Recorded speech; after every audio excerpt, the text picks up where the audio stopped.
Hello. Hi, how are you? I'm good. How are you? Rearing to go. I know. It feels like it's been a while, huh? Because it has. It really has. We ended the last episode by saying, and I quote, "We'll be back next week." We've had some major technical difficulties. What? Have we? I don't know. I might have just made that I up. think you did. Me nodding my head. I'm like, no, I just think we've been really busy. Anyway, what's new? Give me a little rant and ramble. Okay, let's do it. Why don't you talk to me about what's new, Annie? So we haven't really talked since Halloween. No. We were part of the same Parent Trap universe, costume-wise. We did do a group costume, even though we didn't plan it and didn't see each other that day. Which I loved. I was Meredith Blake, Kate was Chessie, Mac was Martin. It was just really a costume for the ages. Everyone's favorite lavender couple. Exactly. I have a question. Mm-hmm. Do you, I don't think that Halloween is really for men. Okay. Say more. I think that this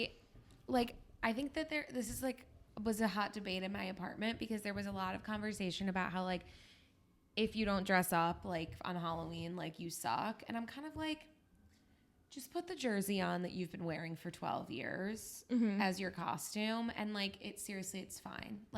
I'm not mad at a man for dressing up on Halloween, but I'm also just kind of I don't know that it's for you. Why do you feel it's not for them? I don't know. I actually think it's just a personal problem that it kind of gives me the ick when men wear a costume. What type of costume gives you the ick specifically, or just any? I just think the idea of a man that I'm into sitting around conjuring up their Halloween costume and going on Amazon and ordering pieces to be Ratatouille just makes me so uncomfortable. Did you see lots of Ratatouilles scurrying around this year? I saw one. I don't know. I just think single men in their 20s, it's just there are other things. You have so much. And I don't know that I would put Halloween in the category of things that they need to participate in to me. Okay. I can't say I've ever really thought about it. Okay, no, totally. I don't think any man should wear a mask. A face. If you're covering your face so I don't know your identity on Halloween, no. No. We left our... But if you want to do a little maskless situation, that's fine. Okay. So when you embarrass yourself, I can see your face. Right, and right. People think they can do anything when they are anonymous. That's what we've learned from ICE. Oh my God. But people already, men already think they can do anything. They don't need another. This is my point. Right. Right. And we don't need, I feel like masks are a vehicle for shenanigans. I agree. And we do not need men doing shenanigans. No. Through the streets. Also, a woman wears a mask and she's Hilary Duff in A Cinderella Story. A woman wears a mask and she's a mysterious siren. And a man wears a mask and he's my worst nightmare. Arresting citizens of this country. Exactly.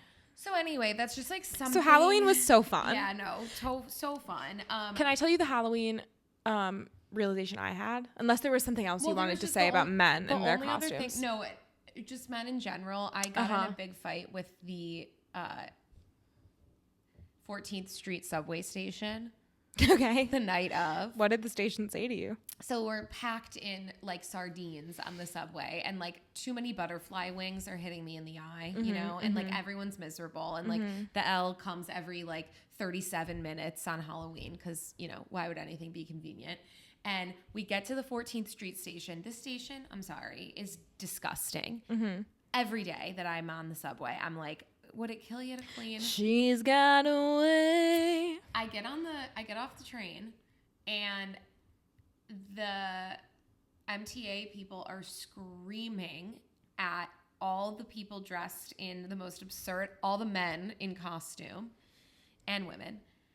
Move out of the way. They have dumped sudsy water just all over the ground of the station. 2 a.m. Could not get a cab to save our lives. I've been on the subway for far too long. Everyone's in a costume. Some people are in masks and they don't need to be held accountable for anything. I just lost it. I turn around. I go, this subway station's never been cleaned ever. And tonight is the night that you decide you're going to clean the station. And then I marched upstairs and I went home. Wow. Did they respond or did they just keep cleaning? No, I like said it and I didn't give them the chance to because I had like marched away in my with my little lizard on my Of my course. Head. Anyway, you were kind of giving Meredith Blake, weren't you? Like a little Karen-y. Yeah, but she wouldn't have been on the subway. Let's be honest. That's right. That's she right. would have had a private car waiting for her. Yeah. What was your Halloween realization? Yeah. Well, first of all, I feel like I've never been that big of a Halloween person. Yeah. Like I've been like very medium on it, and especially adult Halloween, I feel like it's not like fun. But for some reason, the last like 3 years, I've had such a bug to do like a really intricate, amazing costume. I never have. Right. But because like, I never plan ahead enough. Sure. So I always end up, last year I wasn't anything. This year my costume involved wearing a denim shirt and denim pants. Right. But like, I think next year my goal for myself is to plan something like way in advance and do like very intricate makeup and design. Okay. And be very creative, because do you want to know the realization I had? What? Next Halloween is my last Halloween in my 20s. Yeah, I feel like that's okay. Oh. Are you feeling weird about that? It was the first time I felt weird about getting older in a long time, because Halloween, you're supposed to be so like young and fun. No, can I tell you my thought? And like, your feelings are valid for sure. I'm having a lot of like time passing things lately, but I actually kind of think like how fun and exciting that you don't have to be like, I think your 20s are the worst decade to celebrate Halloween.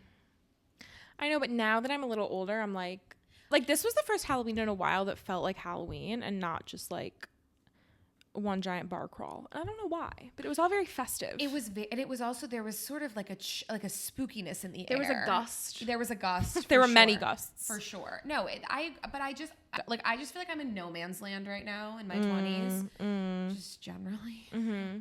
Is that something you want to talk about more right now? I think I need to be gratitude journaling more. We haven't really held ourselves accountable for that. You know what? I had 2 weeks where I was just speaking the most positively about myself. Yeah. And then I completely forgot that was a thing I was trying to do. Can we hold each other accountable?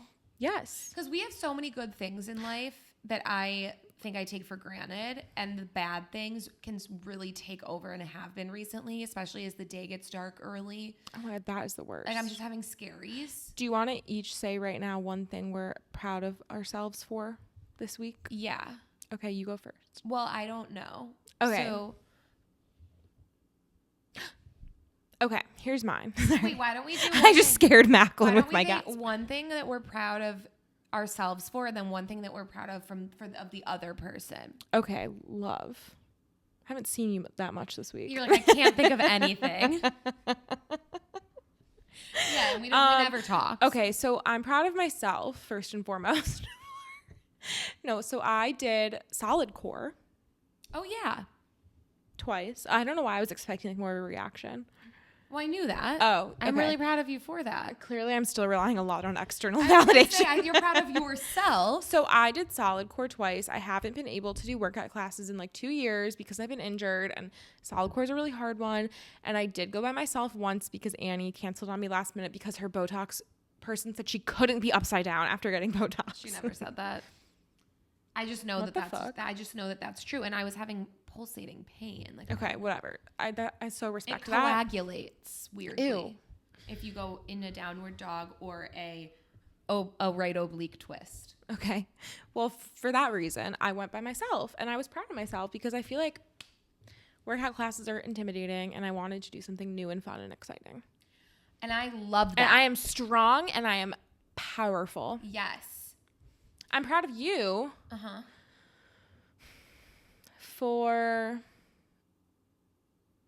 I feel like you just in general in life are really good at persevering. Oh my God, thank you.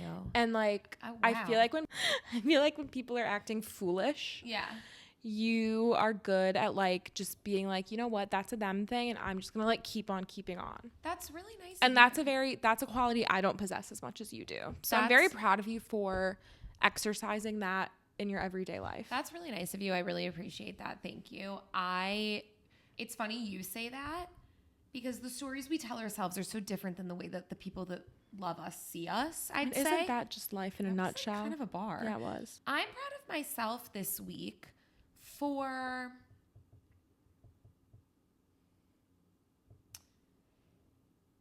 trying to take control of the things that I know I have control over, especially like things like going to bed earlier, reading a little bit before bed, like working out before work. Like I think doing the things in my daily life that I know make me happy, even if they're not immediately exactly what I want to do, I'm proud of myself for. Proud of you, which also it takes me to the thing I wrote down about revenge bedtime procrastination, which I'm trying to get better at. If you don't know what it is, you feel like your day is taken over by like not you time. And so then at night, you're like, well, I need to procrastinate going to bed because I'm like taking revenge on the day that where I didn't have enough time for myself. And I've realized getting in a routine has helped me not have to do that as much. What I'm proud of you for, I would say continuing to, I think when I get overwhelmed in life, I can't really always be there for other people in a way that I feel like you can't. Like I feel like you and maybe we need to work on you taking time for yourself more. But like I feel like you're able to compartmentalize what's going on in your life with like what's going on in the people that need you in their life. And I feel like you're very like present with like your people in your life. Oh, that's so sweet. Yeah. Thank you. Yeah, that was cute. That was so cute. Everyone at home should say out loud one thing you're proud of yourself for, and then you should think of something you're proud of us for. I'm just kidding. but do the first part. No, yeah, you should. And maybe if you can't think of something you're proud of yourself for, then think about something you're grateful for. Yes. Like I'm really grateful for a lot of things that I take for granted every day. And when you sit down and think about it, it just helps you look at the world through more rose-colored lenses. Yeah. Also, confirmation bias is real. So you really are just the story that you're telling yourself. I have always said that. Anyway, okay, so that's our little rant and ramble for the day. Yeah, that's what's going on in my life. Yeah. Here's what's happening in your neck of the woods. Should we talk a little about like the culture? Let's talk about the culture of it all. I actually have a lot to say. Okay. Do you want to start? Yeah, some things aren't even on our list. Okay, hit me. Kim Kardashian, Sarah Paulson. I'm sort of looped in. Have you seen the show? No, have you? No. Okay, so should we give context? Please. I'm actually so excited. This is one of those things that I know 50% about, and I'm going to make you explain what it is even though I brought it up. But I've also never seen it. No, so I we know. might have a cumulative like 70. Okay. So Ryan Murphy created the creator of Glee, American Horror Story, whatever. He created a story called All's Fair, I think. I think that's what I think. And it's about like a lawyer, I think. And the lawyer is played by Kim Kardashian. That I know. Mm-hmm. She's number one on the call sheet. Yes. Star of and the show. The other actresses include, who are billed below her, Sarah Paulson, Niecy Nash, Glenn Close, Teyana Taylor, maybe someone else. Do you know that I hear Glenn Close's name all the time and I still don't know who he is? And like Glenn Close is a woman. I was just about to say I could Google it, but I've chosen not to. You know those things where you're like, that's actually just not something I know about? Yeah, Glenn is not something you know about. Well, clearly, because I thought it was a man. Do you want me to show you a picture? Do you want me to kind of leave the mystique? Well, now I need to know. It's a woman? Yes, it's a woman. Let's put some respect on Glenn's name. Look. That's Glenn. What is she known for? 101 Dalmatians. Okay. That's like the last thing she's known for. Oh. I seriously preferred not knowing. So anyway, it's like all of these people. Kim Kardashian is the lead. And I have seen a few clips on TikTok, and my understanding is she's horrible. And also the show has a 5% on Rotten Tomatoes. It had a 0 when I last looked. So I'm really glad some good Samaritan gave them. They're climbing up in the rankings. Uh-huh. Apparently, it's god-awful. Uh-huh. And people are like, this is an embarrassment for Ryan Murphy. But I say this as someone who loves Glee and American Horror He's been Story. falling He's off. bad. Yeah. He also knows how to make one good season of a show, which is why a lot of his shows that are like, well, but I guess this is the first season and it's not good. Yeah. So maybe he is losing his je ne sais quoi. Yeah, his season 1. His season 1 star power. Exactly. Wait. Okay. Piggybacking off of this, because I have nothing to say about it other than people are just like, this is abysmal. Yeah. I don't want to make fun of her. I really don't. But how many times has Kimberly taken the bar exam? I don't know. I think this might have been her first time taking the real bar. She took the baby bar, and I was explaining this to Macklin in line at Trader Joe's the other day. Did I tell you she ended up failing, Macklin? And she did say she was very close just to passing. I'm just kind of like... No, can I be honest? I don't like her very much. I like- love her bar journey. And no, I love that she's becoming a lawyer. And I actually like the transparent... I mean, people would have known if... She kind of had to say she didn't have to say she was taking it. But because she told people she was taking it, everyone gets their results on the same day. Right. And so people were like eagerly awaiting. And she did fail. Something about Kimberly Noel Kardashian is that no one has ever been able to put her in a box. No. And she is... I mean, if you had said that she was going to be at like the Met Gala when they were first on TV, or if you had said that she was going to be able to like actually go to law school, like, yeah, like I think she's iconic for all of this. I'm not so sure that acting, I think maybe put a little bit more into the bar and a little less into the acting career. You actually make such a good point. Do you know what I'm saying though? Like, yeah. She probably didn't pass the bar because she didn't have time to do it because she was the lead in this show and she's never acted. Yeah. Have you watched the new season of The Kardashians? Because she talks a lot about how she's like balancing it all. And I'm sure she is with a lot of help. I have not actually. I'm like, so something that I need to like be really honest and clear with you about is that my TV show watching, I'm a week behind on Dancing with the Stars. I'm a season behind on The Kardashians. I'm a season behind on Salt Lake City. Like I have been. Wait, you need to watch Salt Lake City because Real Housewives of Salt Lake City because we need to talk about that. But I did just want to say, Lisa Barlow's like off her rocker. I mean, what else is new? Yeah. Kardashians though, they are. Kimberly Noel is doing it all, and she should consider doing a little less. Maybe. And I think we could take All's Fair right off the table if need be. Yeah. Also, wait, you know what we haven't talked about is I had a little bit of a viral TikTok since I was our last just episode. about to bring that up. And Coco. I had a bit of a viral moment on TikTok where I posted about how watching the Kardashians, like nothing brings me such inner peace and calm after 20 years. Calm and serenity. And I mean that. No. And that's a high compliment. However, I did also call them an incredibly out of touch family. Right. In that same TikTok. And Chloe did like the TikTok and then swiftly unliked it, which I think was because I did call her incredibly out of touch.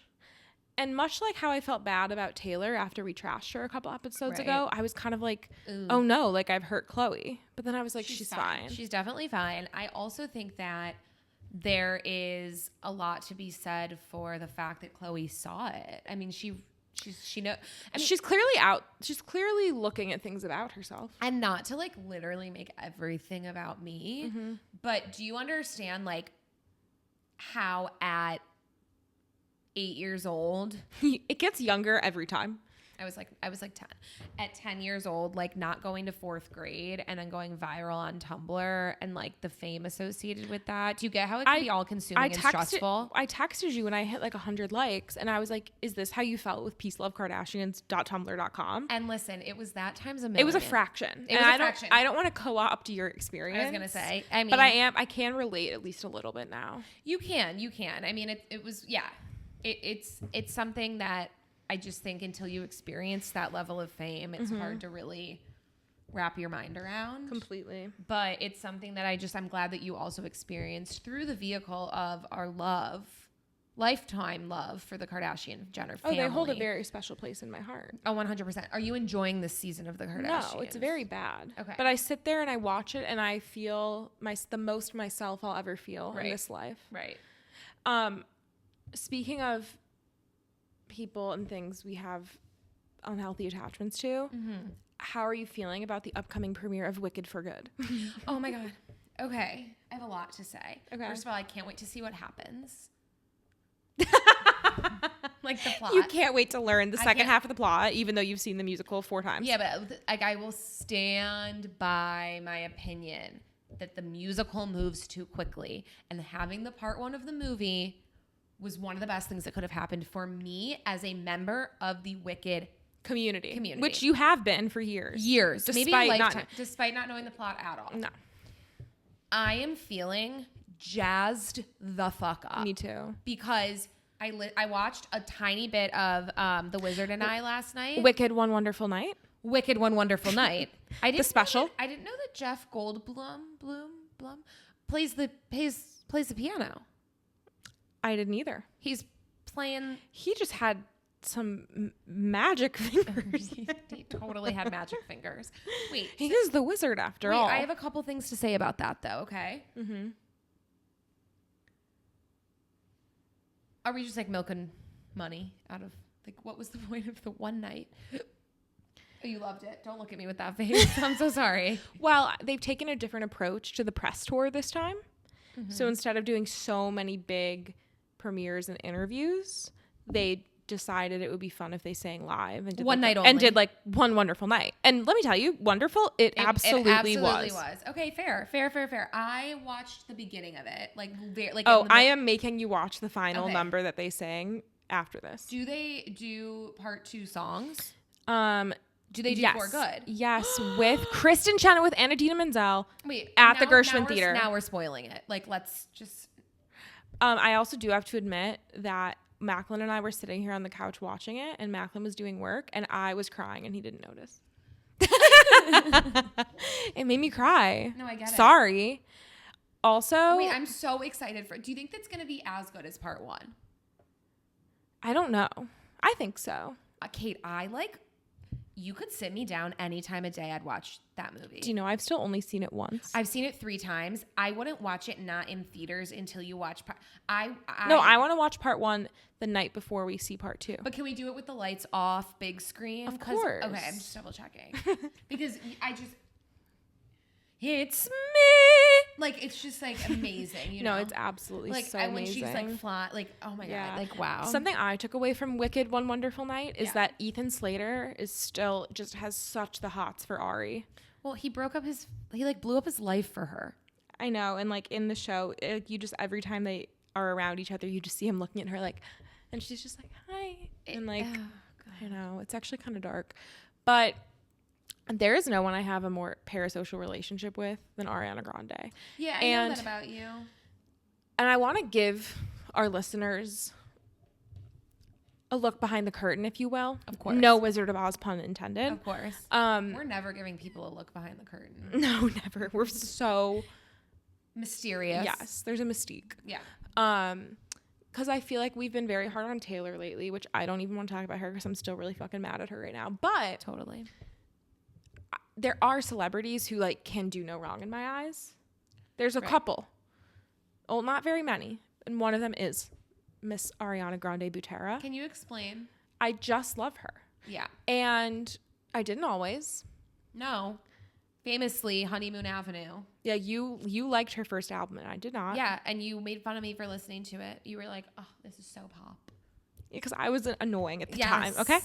But I just love her. I love that she's a theater girly. I love that she gets so emotionally invested in things. I love that she has really problematic relationships. And like, I'm like, I just want you to be okay, queen. She's been through a lot, like genuinely.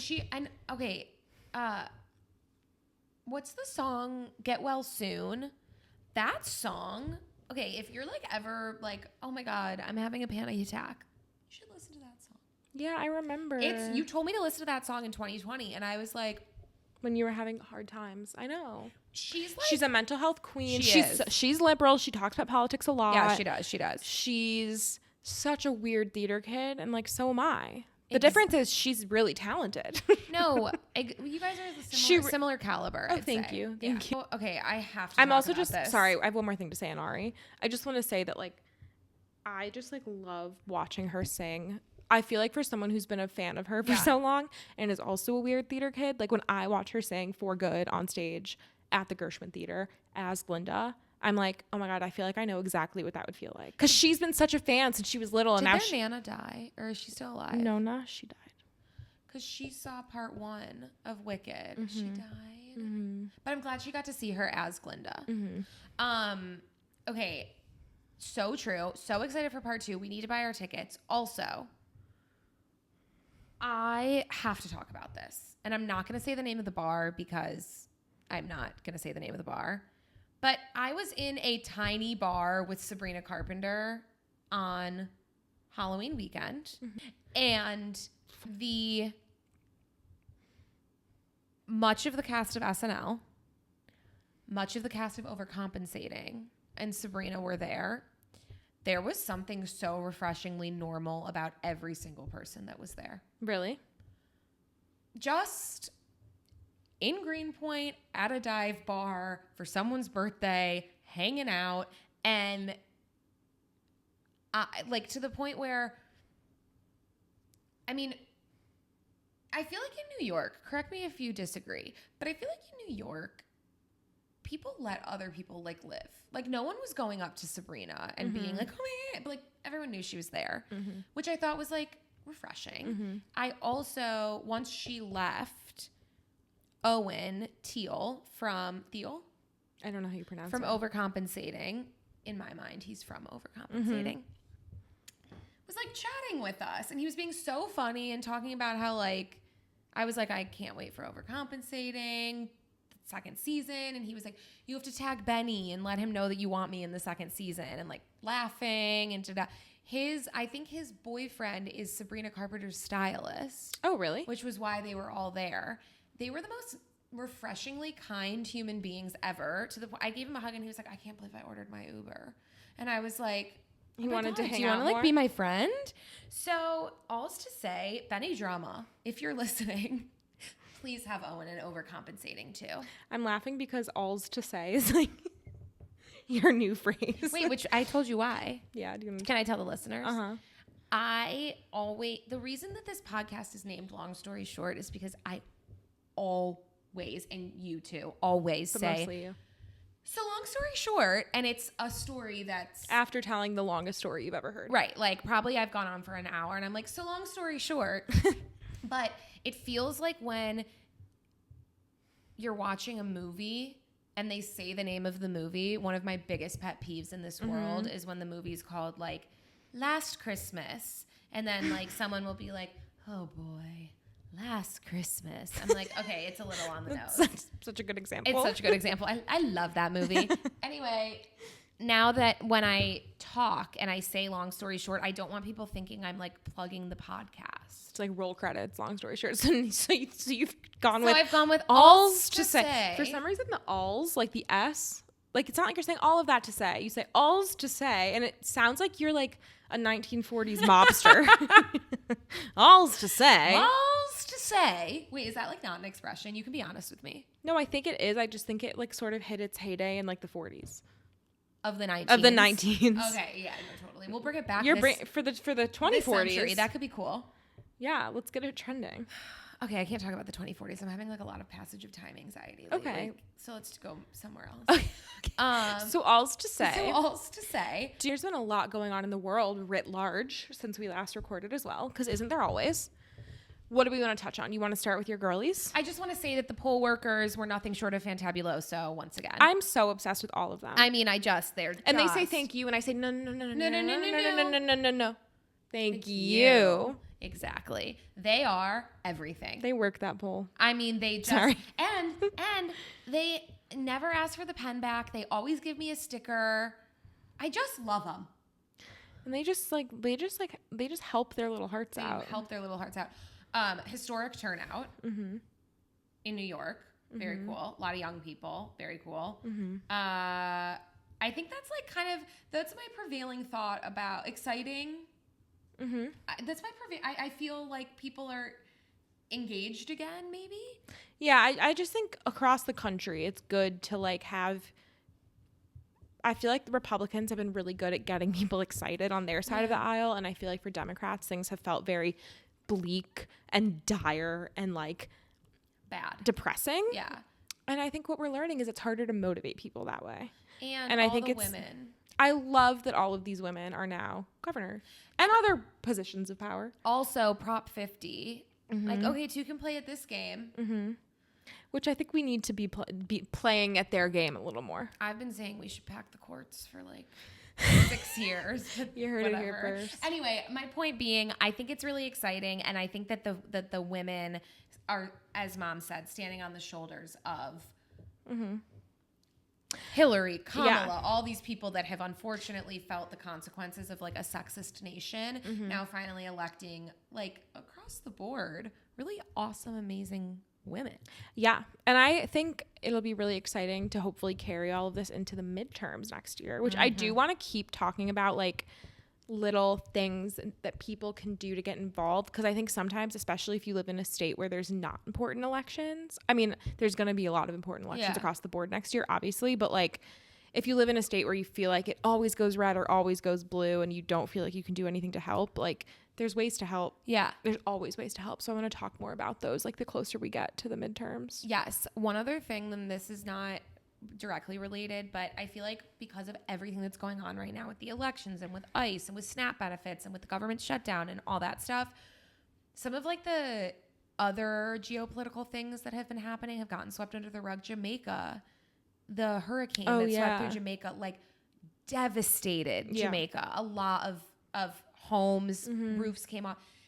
If you are a young person with a small apartment in New York City and don't know what to do with your clothes, a simple Google of like, where can I donate this stuff? Or like DM us. Like, I'm not, there are so many places that you can go give clothes, food. Like, I think we get so, the news cycle is short and intense. And I feel like that kind of got lost. And I feel like without all the other stuff going on right now, that would have been the story. And I just want to say that, like, pretty devastating what happened there. So if you have things and you don't know where to give them, reach out. Yeah. That's all. We only have a few minutes left, but do we want to talk about, I just had like such a happy tone as I made this transition where I was going to suggest we talk about ICE, but yeah, I mean, men in masks once again wreaking havoc. It's disgusting and disturbing and un-American. And I think it's easy to like other what's going on until it happens in like a place that you know and love or grew up in, or it's your, you know, community. I think what I do feel strongly about is that like the leaders of a lot of these like large liberal cities where this hasn't happened yet, like New York, need to know exactly what they're going to do when it happens. It seems less like an if and more like a when. And I think being prepared of like, this is how we're going to respond. Like they're giving us the playbook at this point of like what they're willing and capable and whatever of doing. Part of being human, unfortunately, is that sometimes it's harder to understand or relate or care about things if you don't feel like they'd impact you. Right. Even if you are like a citizen of the United States, like that doesn't, this is impacting like everyone across the board. And like, we should be horrified that it's happening to people who maybe aren't here with their citizenship. Yeah. But also like, no one is at risk. No one is safe in a country, regardless of your immigration status, where we allow this to happen. And they're not giving people due process. That's kind of like a tentpole part of like American democracy. And I also think that the thing that really scares me is like, I remember being a kid and learning about like people were ripped from their beds in the middle of the night by these governments. And I remember being like, how did anyone let that happen? Like at the time, like this is awful what you're describing. It's happening. Yeah. It's happening all the time. Elementary school carpool lines, people are getting ripped from their parents. I did have a thought the other day, and not to like go into like a whole other thing, but I was just going to say, I think that there are a lot of negative things about social media and AI and everything that's going on right now. I do, however, think that the ability to share what's going on. Yeah. I know that it goes both ways. We've talked about having these like first person experiences that you haven't actually experienced, and like the horror and trauma of like mass shootings and all that stuff can be really distressing and bad. I also think it's really important that people are seeing what's going on. I completely agree. Because I think that without it, it's chatter. It's, you know, obviously there was journalism at the time, but I think being able to see like, no, this happened in Evanston, Illinois, like yesterday, is something that I think is important, and I think people shouldn't like look away, unfortunately. I also think that like it's all about this balance of like you can't get complacent, even though it feels so overwhelming and exhausting and horrible, everything that's happening. Like the second you become numb or complacent to it or just accept it as the way things are, especially if you're a person with a level of privilege, like that's when they win. And so I feel like what I've been trying to do, and honestly part of why we made this podcast, is like finding that balance of like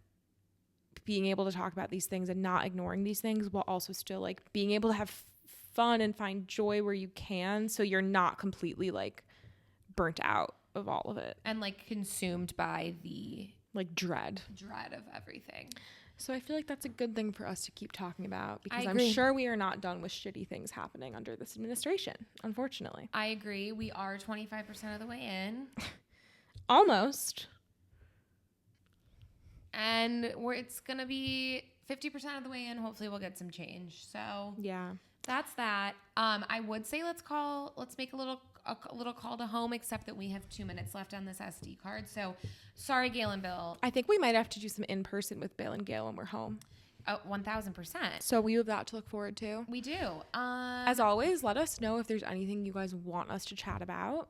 We'll probably do a couple like topic specific episodes. We still have to do the dating episode, we promise. So maybe that'll be next time. Let us know if there's anything you want us to talk about.